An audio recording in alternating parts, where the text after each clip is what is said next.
curieux de tout. Histoire, sciences, astronomie, géographie. Ici, on apprend un peu de tout sans jamais s'ennuyer.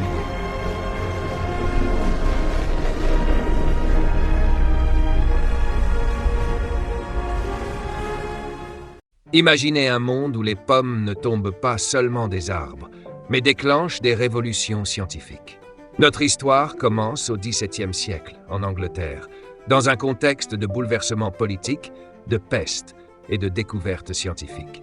C'est dans ce monde en mouvement qu'un jeune homme réservé, curieux et passionné par les mystères de la nature va bouleverser notre compréhension de l'univers. Isaac Newton.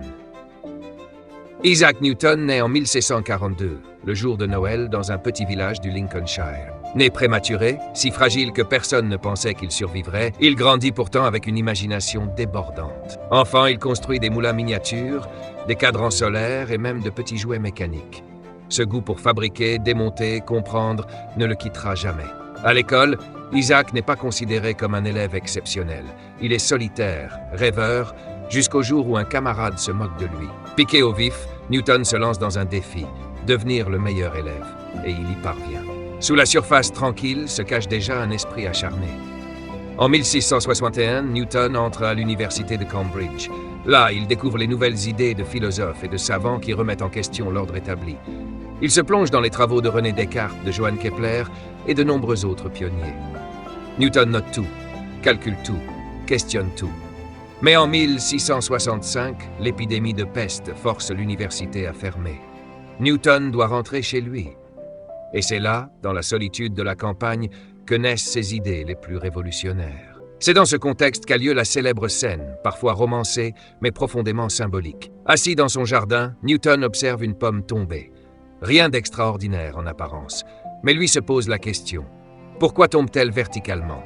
Pourquoi vers le sol? Quelle force l'attire? Cette simple observation l'amène à formuler l'idée d'une force universelle, la gravitation.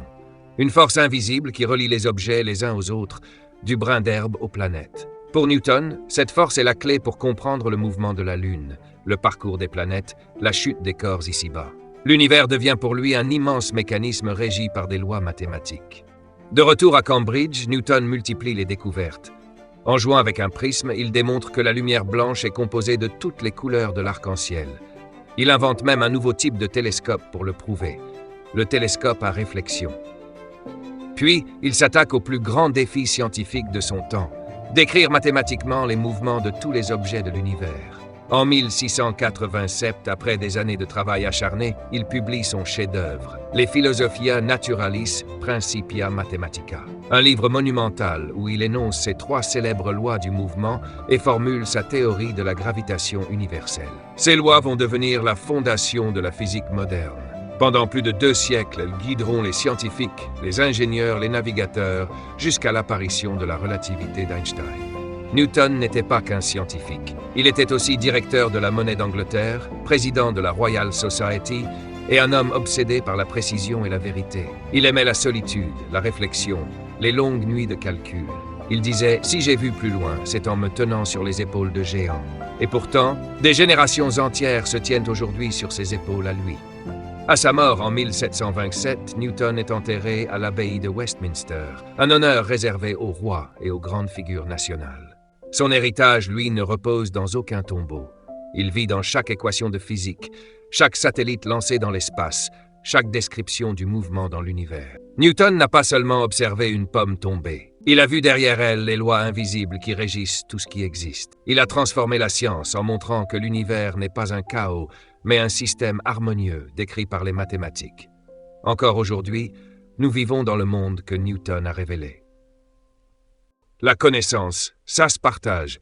Abonne-toi, like et partage pour continuer à explorer le monde avec les petits savoirs.